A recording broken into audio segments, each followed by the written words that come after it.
Welcome to the ExecMBA podcast. I'm your host, Brett Twitty, and you are listening to a new episode.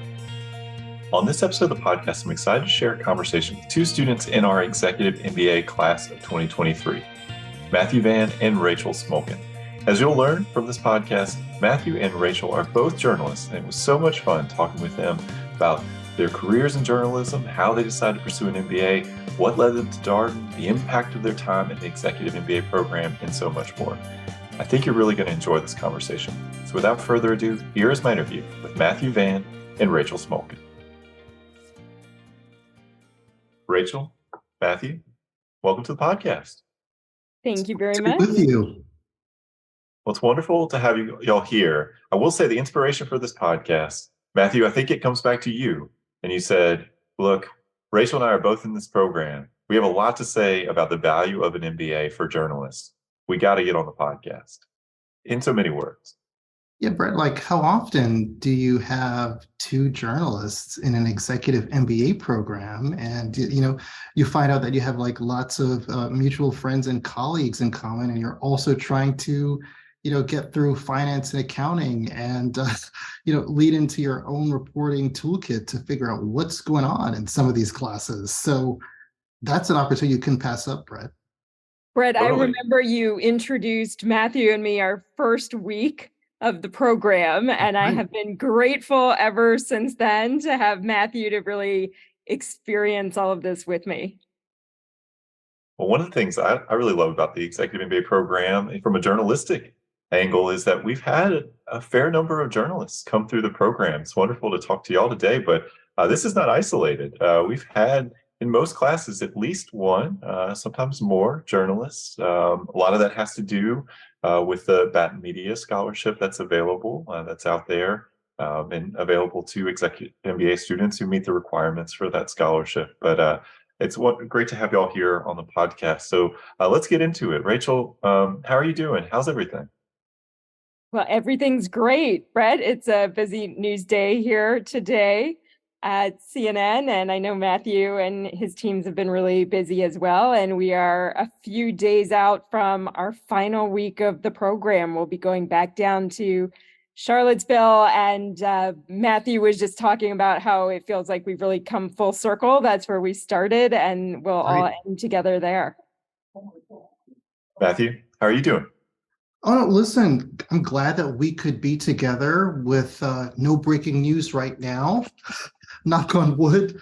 I'm nostalgic about the finish line of this program, but very grateful for this experience. I'm thankful for the fact that I was able to attend this wonderful institution on a full scholarship through the generosity of the Batten Media Scholarship and the foundation at the Darden School. That's really an opportunity of a lifetime to, still be able to, do your work as a journalist and also get this great business school education. And, I'm also grateful for the fact that I've met you, Brett, and I've also, met someone who is a friend, Rachel, and I know that's going to continue well after the program. Absolutely. That's been my favorite part of Darden, the friendships and the relationships, and I've loved getting to intersect with people in so many different industries. Many of our classmates are in the military, have military backgrounds. And then I also loved having, as I said, Matthew, in the program and having that shared vocabulary and experience. And lots of times we'd be, texting during or after a class, sharing some thoughts, and that camaraderie is really, really special and really a hallmark of the Darden program.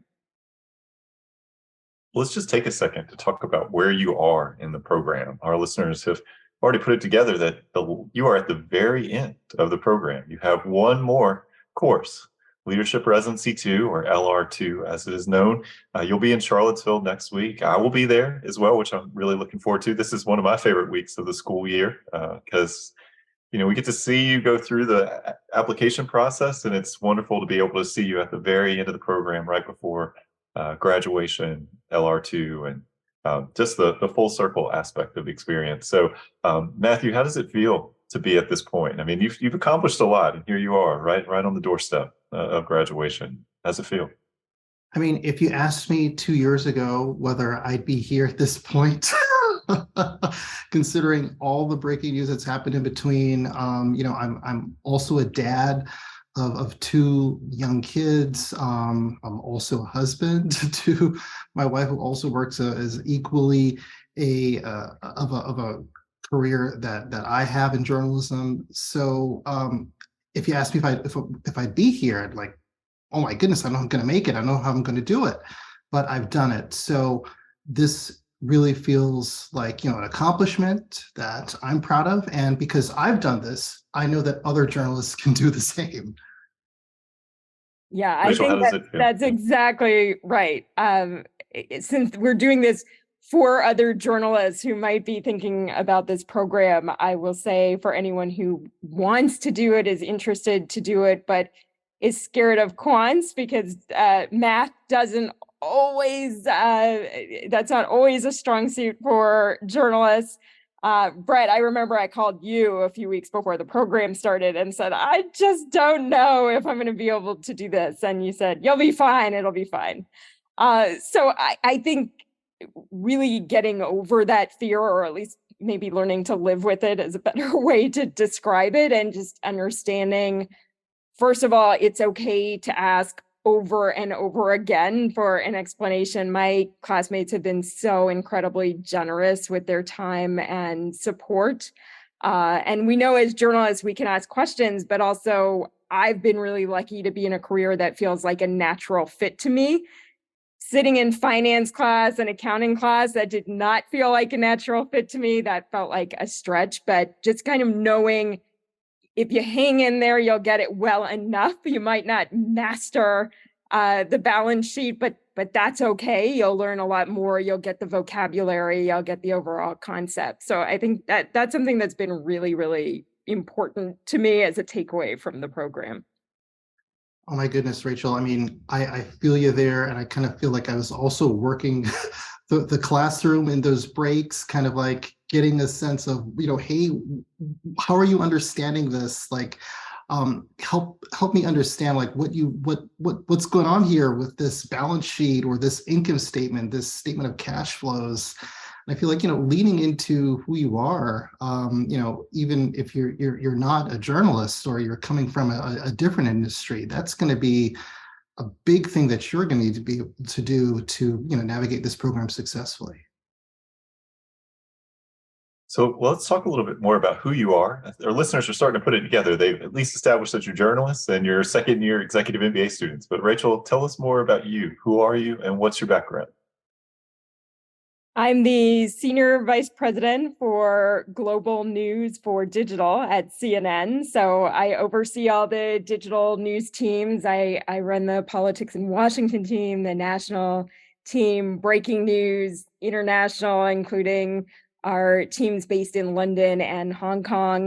They cover all of Europe and Asia, the business team. So I came to CNN in 2014, which in news cycles is a lifetime ago, and came from Politico to build the Politics in Washington team, and have been through a truly historic news cycle in every sense of the word. And from there, added on other teams, the national portfolio and then the international portfolio, and took on the business team last summer, which I was very grateful to be doing an MBA at that time. I am not sure I would have had the right vocabulary and sense of story without it. I mean, there's definitely a foundation that comes from doing this program, and I think it's really changed both my comfort level with those kinds of stories and also just the way I think about that, with the way I think about leadership in general and some of those business stories in particular. I have a wonderful family. I have a husband and two kids. My daughter is about to graduate from high school, so we're going to graduate within a few weeks of each other, which will be really exciting and special. So awesome. That's wonderful. Congratulations to your daughter. That'll be lots of family celebrations in your future, it sounds That's like. right. Rachel. Exactly. We're looking forward to it. Matthew, tell us more about you. Who are you and what's your background? Sure. So I'm a senior producer for ABC News in Washington and Good Morning America. You may have heard of that program or seen it on at 7 o'clock in the morning in your local TV market. I'm also a father to two little girls and a husband to my lovely wife of 10 years now. Originally from Brooklyn, New York, East Flatbush, to be specific with you. My dad's a native New Yorker. My late mom was an immigrant from Jamaica. So you can imagine the conversations going on in that household. I grew up basically reading newspapers, people watching on the New York City subways, and kind of like figuring out like what makes people tick. So journalism seemed like a natural career trajectory for me. Rachel, I'm curious, how did you decide that you wanted to be a journalist? I loved storytelling. I actually went to college many years ago now, thinking that I was going to double major in theater and English, and got to college and found that what I really loved were my history and political science classes. But the through line was I always loved stories, telling a good story, learning about characters, learning how to put something interesting together that would inform, that would entertain, and that brought me to journalism. My first job out of college was I was an intern at the Philadelphia Inquirer, and I covered mushroom farms in southern Chester County, Pennsylvania. So, and that was a great way to start. I went to the school board meetings, the zoning board meetings, the planning commission meetings. I drove all around and really got to know the community. It was a wonderful way to get to start a career. Matthew, it's one thing to have an idea when you're a young person. It's another thing to pursue it as an adult. When did you know that journalism was absolutely what you wanted to do? You know, when I think that's really when I couldn't figure out anything else to do. I just so fell in love with writing and storytelling and just being able to see the impact that one single story can do in changing a community or holding those people in our government accountable. When I saw the impact of that, it's like, hey, this is the real deal. I can make a positive impact not only on my community, but just the people around me. And I think being able to see the value of that is what really inspired me to go full on in journalism. Similar to Rachel, do you remember your first role as a journalist, where you started your career? Oh my goodness. I was like a fact checker at The Economist magazine. This is a mag that's based in the UK, no bylines. I mean, talk about pithy writing and, being very concise to the point. And, they were talking about balance sheets and income statements long before I even knew what they were. So I kind of feel like, my goodness, had I had that MBA knowledge now that I have then, sorry, I'm going to repeat that. If I had the MBA knowledge that I had now then, like that experience would have just been so much more amazing than it already was. It was a preview of things to come for you, Exactly. Matthew. Rachel, how did you decide you wanted to pursue an MBA? I was thinking during the pandemic that I wanted something to stretch me in a different way. And this was coming out of the last presidential campaign. So I was plenty stretched as far as the news cycle. There was my work, which I love, is very intense, but I wanted something that would feel intense in a different way, to take me out of my comfort zone, to really add skills. And I also love thinking about, through our system and organization, how the pieces come together. How do you get everyone moving in the same direction as an organization? How do you think creatively about the resources that you have? And that led me to business school. I first, as a kind of a surprise, would I want to go back to school? I hadn't for a long time. And then would I want to do business school That sounds hard. But the more I thought about it and talked about it, it felt like that was the challenge I was really looking for myself. Matthew, how about you? How did you decide you wanted to pursue an MBA? Yeah, well, it was also during 2020, the 2020 pandemic. I was sitting on my couch. I saw the pandemic was tightening its grip on the country. My wife at the time had also graduated from business school, from a school not to be named. But I saw how that experience transformed her, the glow in her eyes when she was talking about, empowering people, especially women of color, through business. I wanted that same joy. And also 2020 was a year that saw, kind of like now, a lot of reorganizations and layoffs across the entire media landscape. Um,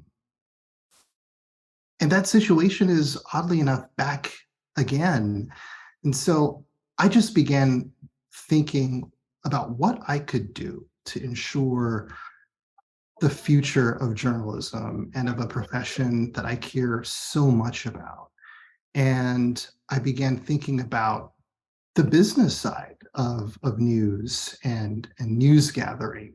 Like, those are things that I think you only begin to learn about as you start to climb the ranks as a journalist in an organization. So I think spending some time getting a schooling in the basic business principles is only going to make the future and the certainty of the profession so much more stronger and secure. We're going to come back to that. I want to talk about the value of the MBA for journalists, but we'll talk a little bit more about your journey specifically here at Darden before we do that. So Matthew, what was it about Darden that appealed to you? How did you learn about the Executive MBA program? Oh my goodness, yes. I learned about it through a colleague of mine, a former colleague of mine at NBC News. You know, I told him that I was thinking about an MBA, and this guy's eyes just lit up immediately. And I'd never saw anyone kind of talk so excitedly about business schools. Like, hey, what's going on? So I thought that I really had to check out this school that he was talking about. And sure enough, it was the Darden School. And I also saw that it's a case method program, right? Like, utilizing the Socratic method in a sense. And what other place are you going to be in where the professor just throws the question back at you, right? Like, the case method in itself is kind of like unpredictable. You kind of have to be on your toes. You got to be prepared. That kind of sounds like the environment that I work in news. So it's like, this was a really good fit and a good opportunity to lean into. How about you, Rachel? What got you interested in Darden? Well, I knew how respected Darden is and UVA is. So as I was starting to explore, it was certainly one of the places I was looking at. And then two things happened that immediately hooked me. One is I talked to you, Brett, and I would be telling this story even if you weren't hosting this podcast, but you were so warm and enthusiastic, and I loved our conversation. We talked about everything. I mean, I remember we hit travel to Montreal. We talked about the news. We talked about how people get news. We covered it all. And then I did, this was still in the middle of the pandemic, so everything was virtual. I did a virtual coffee with some Darden women, and they were so wonderful. I mean, they were funny and smart and super dynamic. And I thought I would love to spend time with people like this. This feels like a good community and a good group. And that really moved me in the direction of coming to Darden. And then, of course, it was just an extra bonus to learn about the Batten program, which you mentioned earlier. And it's really special. I love that Darden cares about giving journalists opportunities to learn about business. And I know we'll talk more about this. Matthew has already mentioned it, but it's so important right now to bring that business knowledge into journalism. Yeah, I've really just been so impressed. I've had a chance. I'm not somebody who just knows a lot of journalists, but by virtue of this role and the people who come to this program, I've had a chance to meet all kinds of people who work in journalism. It's been a thrill for me as somebody who does enjoy the news, likes talking with people who are reporting on the news, hearing what they're thinking about. And it feels like an industry that is in transition. So we're going to come back to that. But before we talk about it, I wonder, you come to Darden, Matthew, you mentioned the case method as being something that appealed to you. What was it like to learn through the case method? Because that's typically a shift for most people. Most people know much more of a lecture-based style, a didactic style. A faculty member stands at the front of the classroom telling you what you should know. Case method, to your point, it's Socratic in nature. It's discussion-based. So what was that like for you? Initially, it was a little bit of a shock to the system for me because you're trying to learn things that are just incredibly complex, right? You have to kind of stop, pause, and make sure that you're following what's going on. And the case method can be just really fast, kind of like whiplash. So you got to walk in prepared. But I think the really great thing about the case method is that all of your classmates are kind of like coming in with a sense of their own decision making in terms of like what they would have done, right? They're kind of like taking the driver's seat, and the background that they have basically helps to inform that decision. So it's really not coming out of left field. And the role of the professor there is to guide that conversation and say, hey, these were all the factors that went into this decision, and this is why the leader did XYZ or whatever it is. And I think it's that realization towards the end of the case, maybe not at the beginning, but at the end of the case, that I think helps the student understand, what it was that was going on. Rachel, how about for you? What was it like to learn through the case method? I imagine that was probably also an adjustment for you from prior educational experiences.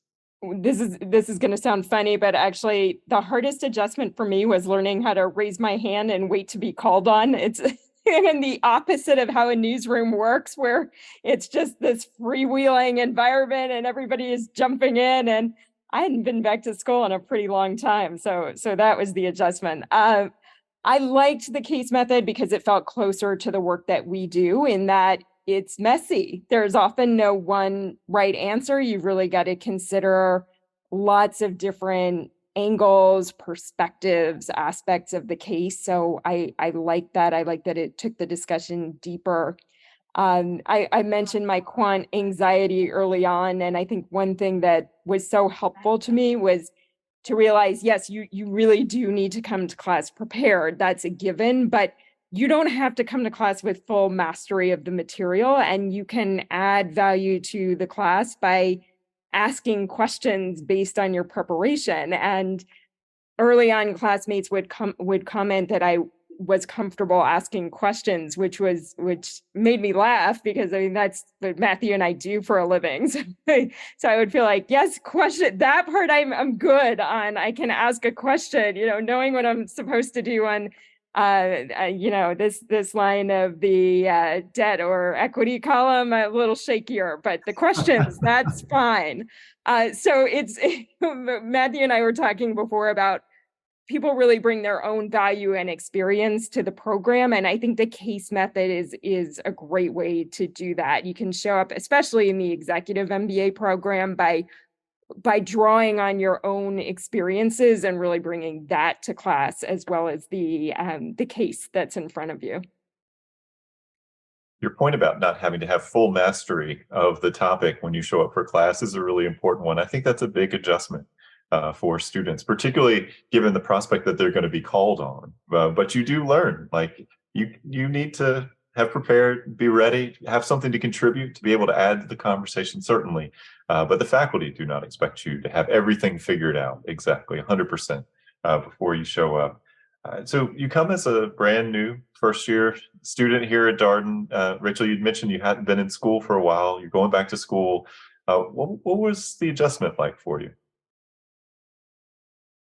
For me, the adjustment was really balancing the work. I mean, we have intense jobs and families, and then you're adding in a lot of work on top of that. And uh, that was tough. It does take some figuring out, and you have to figure out sort of where the give and take is. And depending on the week, that balance and time allocation might look a little bit different. So I think that was the big one, just figuring out how to carve out time both for the classes and the preparation for the classes that you put in, which for me was a lot on the weekends and times in the evening. Matthew, I don't know, you had younger kids, so that was probably even a harder juggle for you. You know, I really am thankful for my support system, both at home and at work. I can't tell you how many times I've had to kind of like maybe pull out of a meeting at work, and my colleagues just understood. Hey, Matthew's got to prepare for his residency. Let's give him some 5 minutes back. And just having great colleagues that can at least understand and begin to appreciate the value that this program is going to bring, not only to you, but also to the workplace, right? Like, I'm taking back some of these principles to my colleagues and people that I'm around, and beginning to share those conversations on a Monday or Tuesday morning or Wednesdays when I'm back in the office, about what I've learned. So I think that's one of the great values of this, but also having that support system at home as well, and being able to, let my wife kind of let me away to kind of like study and, figure things out when it comes to, getting course reading and preparing for a residency weekend, for example. That can be a very heavy lift, but having that understanding, I think, on both ends, at home and at work, is essential to being able to navigate this program successfully. Yeah, my colleagues have been just incredibly supportive, and my family as well. I could not have done it without them. It's been remarkable, the level of grace they've had for the time I've taken, and really just cheering me on. And that it's such an important part of the program to have that wonderful support network. There are even times on a Friday or Saturday night where I'd say, "Well, I don't really feel like doing my homework." And my kids would say, "No, Mom, you need to go do your homework." I think they enjoyed that role reversal. But the other thing, I mean, Matthew said he talked about a lot about the program. I talk about it constantly, and it comes up constantly in work conversations where we're talking about leadership, or we're talking about something that we learned in strategy class that I'm sharing with my teams. I've been actually really surprised how constant the connections are. I mean, there's sometimes when there's a direct application. I've started working with the Asia team in the middle of the program while I was taking a China intensive course. So sometimes it's that direct, but it really shows up in all kinds of ways, from leadership to organization and strategy to planning, and really every aspect of work in a way that's surprised me.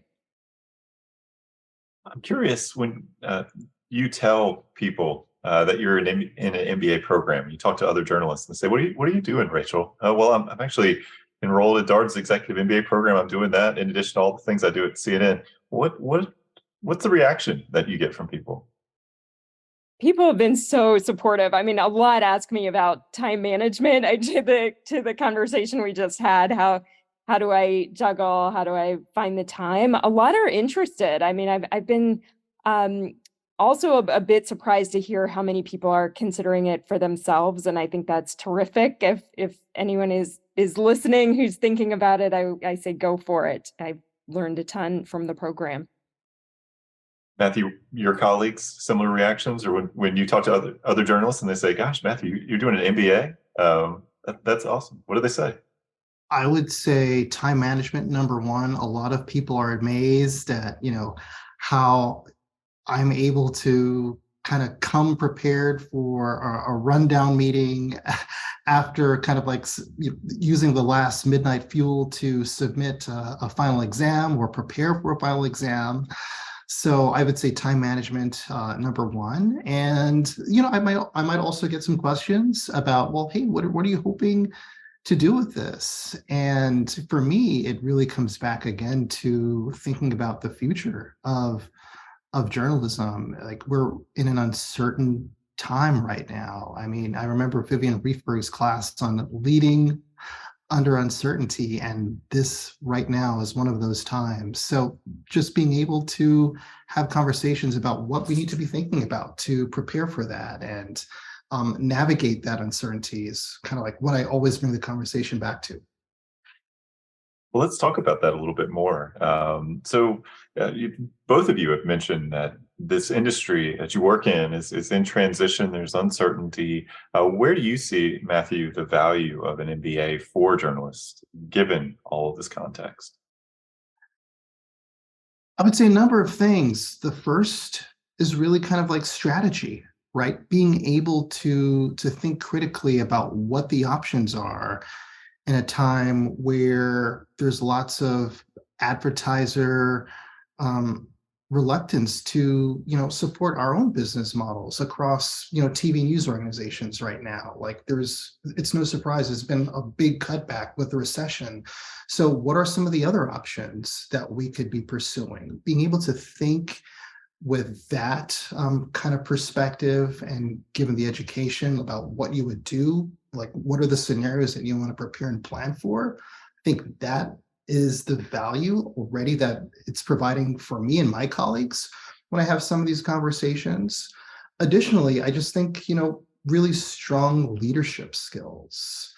There used to be this sense that, strong journalists could also make strong managers. Well, I mean, I don't need to point you to any of the stories out there, but I think there is now a clear sense of what makes a good manager and what makes a good leader. Like, we're having a lot of those conversations, and I think that the MBA program can definitely provide a lot of context behind, what's necessary to lead teams and lead organizations, being able to understand, the perspectives that various stakeholders have. And then lastly, I would think, some of those hard skills, like, financial analysis, right? Like, what are some ways to shore up revenue right now, as we have scarcity issues when it comes to budgets and things like that. So I think taking all of those things together, you can pretty much solve some of these, or begin to solve some of these really difficult and challenging problems that are out there. Rachel, in your opinion, what do you feel the value of an MBA is for someone who works in journalism?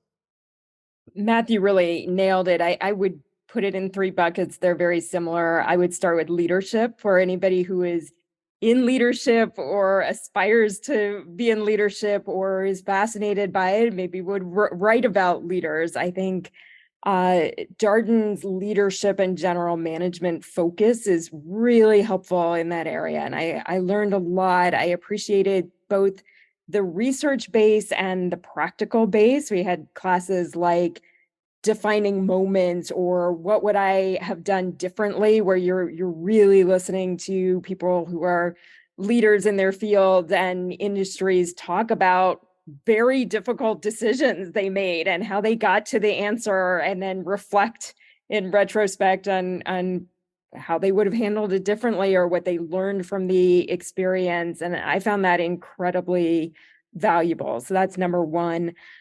Number two, basic skill building, learning the vocabulary and how to think differently about stories, whether it's a business story or you're thinking about underlying systems. What in a set of circumstances or system caused the result? So you're not just looking at the result, you're looking at how you got there.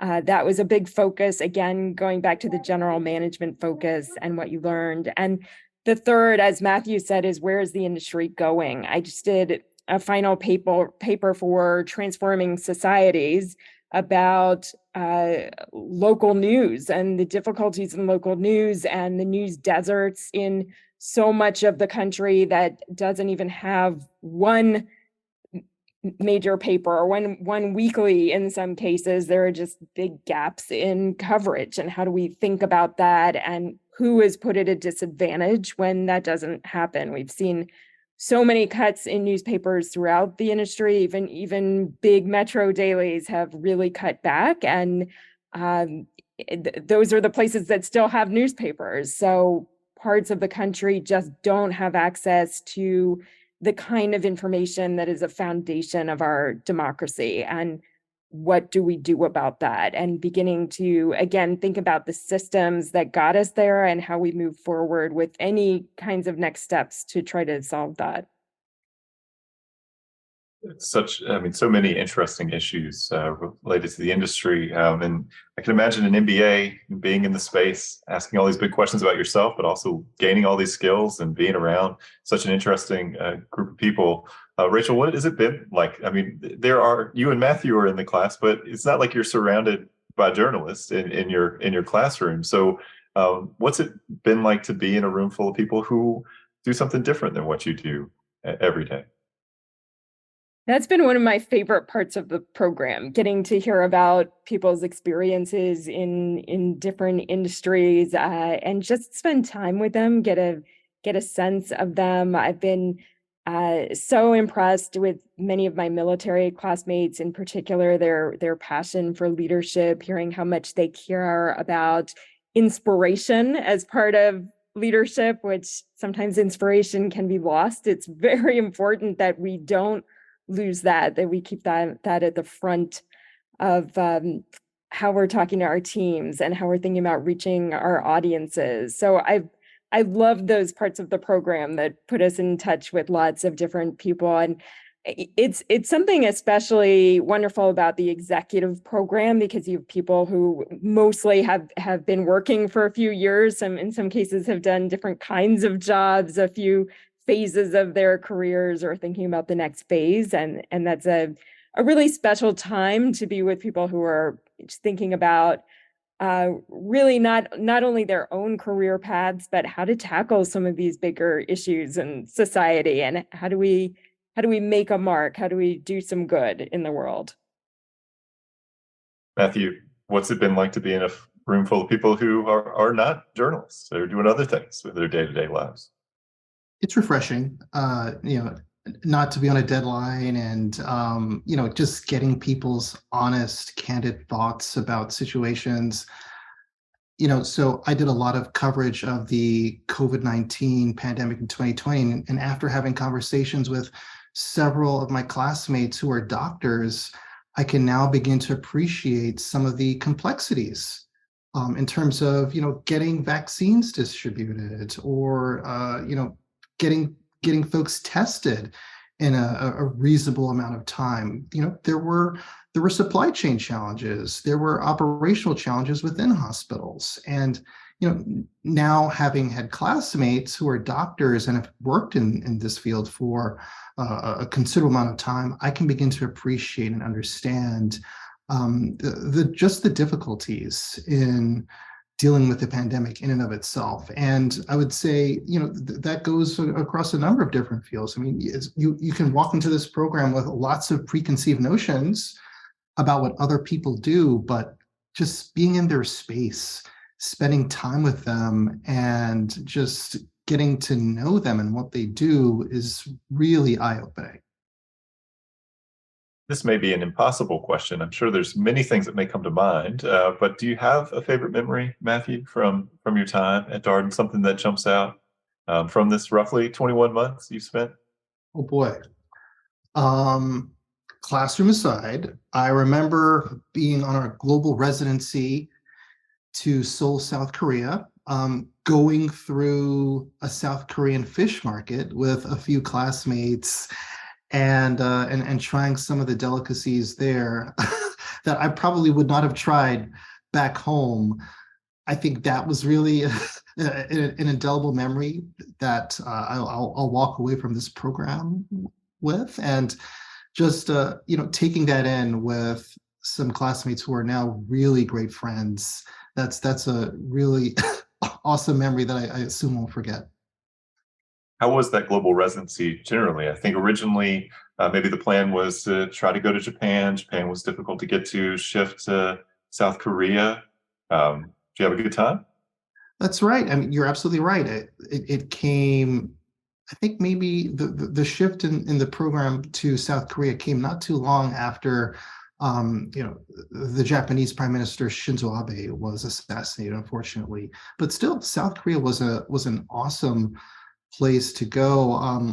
Learning about the culture, learning about the people, the institutions, and just having a greater appreciation for the space that Korea occupies, and the global international order was truly eye-opening.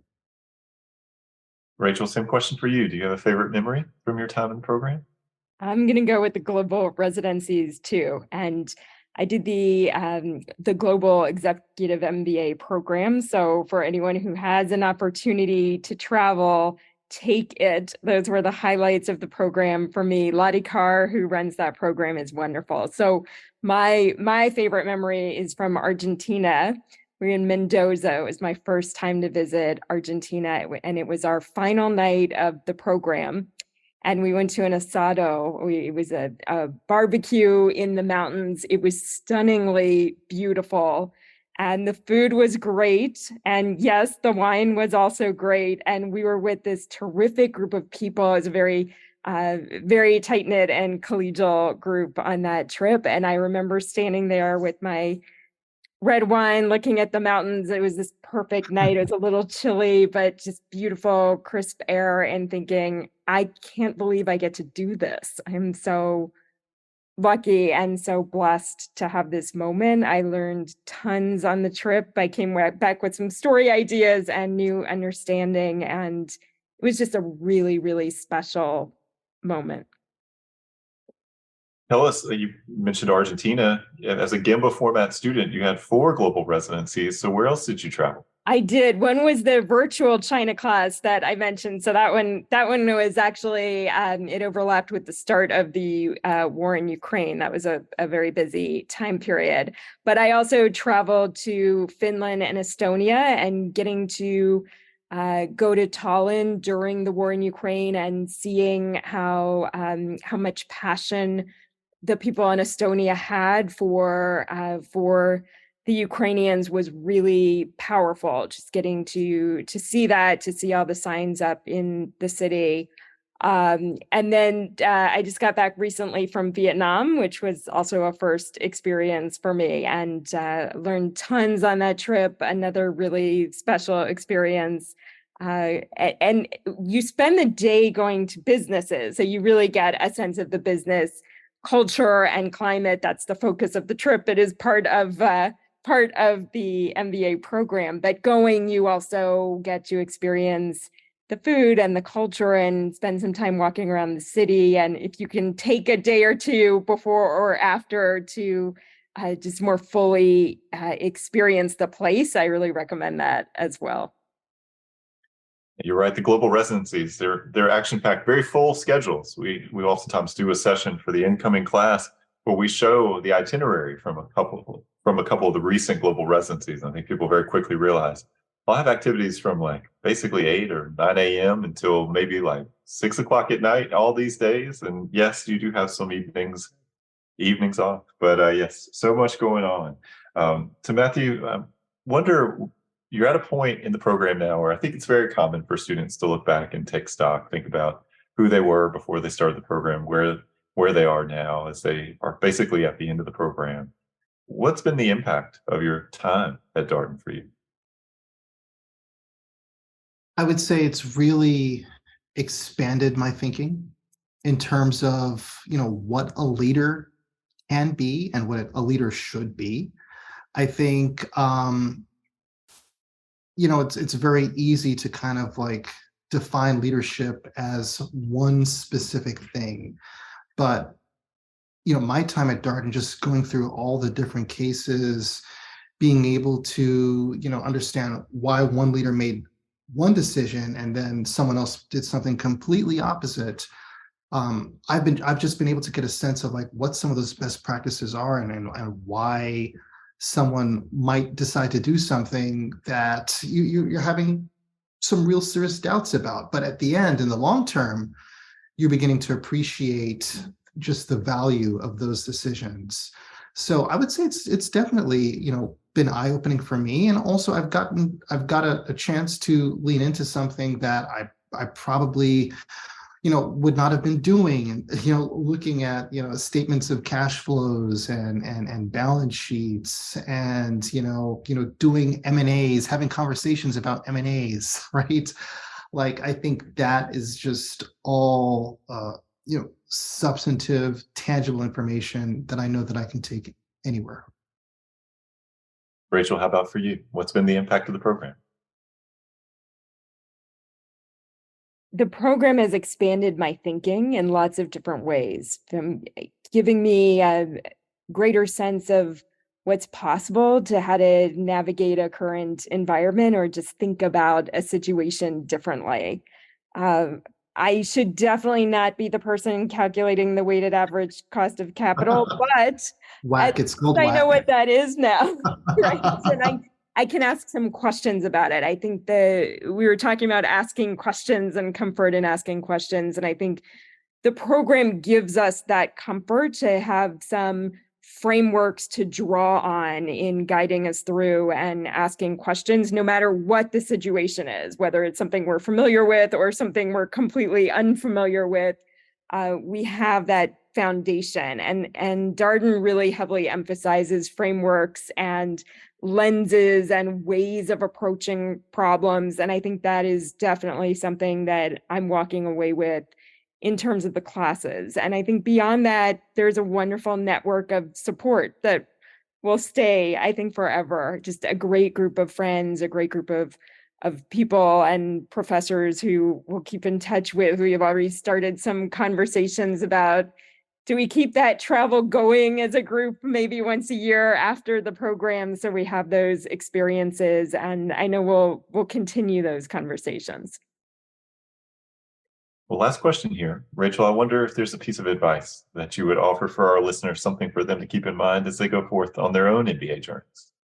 Yeah, hang in there. I mean, if you're thinking about whether to do it, if your support network is in place, go for it. And don't think about the totality of the program all at once. Just take it a day at a time, and have enough faith in yourself to keep going. It will be fine. You might not get to mastery, but you'll get to a much deeper understanding. And for me, I have learned an incredible amount in the program, and I'm really grateful for the opportunity. Yeah, I love that advice about taking it one day at a time. I always try to remind students, yes, you might think about this as an MBA, all capitalized letters, 21 months, which can sound quite long, or you could just work through the program as our students do, a couple months at a time. Basically, get classes every couple months here. So every quarter, you have essentially 3 new classes. You finish those classes, you get 3 more classes. And next thing you know, you're where these people are in the program, with 1 more week of school and graduation. So Matthew, how about you? What's a piece of advice you would offer for our listeners? Yeah, I think it's what Rachel said, faith and confidence in yourself. Like, that's essential. There'll be moments where you might have some doubts, but you need to believe in yourself and your abilities, your capabilities, and don't feel the need to change who you are for this experience. If anything, you should lean into that, right? Like, I think what makes this program unique is that there are a lot of talented, unique people who are bringing their own experience to bear in the classroom and within the learning team settings. So that is a really excellent part of this program. So lean into that, and you'll be a part of this journey of self-discovery along with all of your other classmates.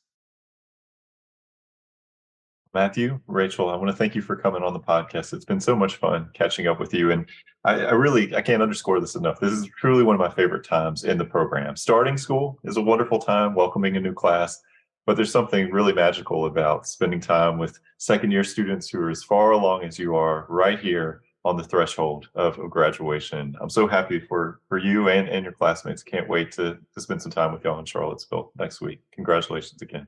Thanks so much, Brett. And Matthew, congratulations. Congrats to you, Rachel, and thank you, Brett. Thanks for having us. And that was my interview with Matthew Vann and Rachel Smolkin, 2 students in our Executive MBA class of 2023. As always, if you have any comments, suggestions, requests, anything you'd like for us to cover here on the podcast, we're all ears. We can be reached at exec, that's EXEC, MBA at darden.virginia.edu. Till next time, stay safe, be well, and thanks for listening.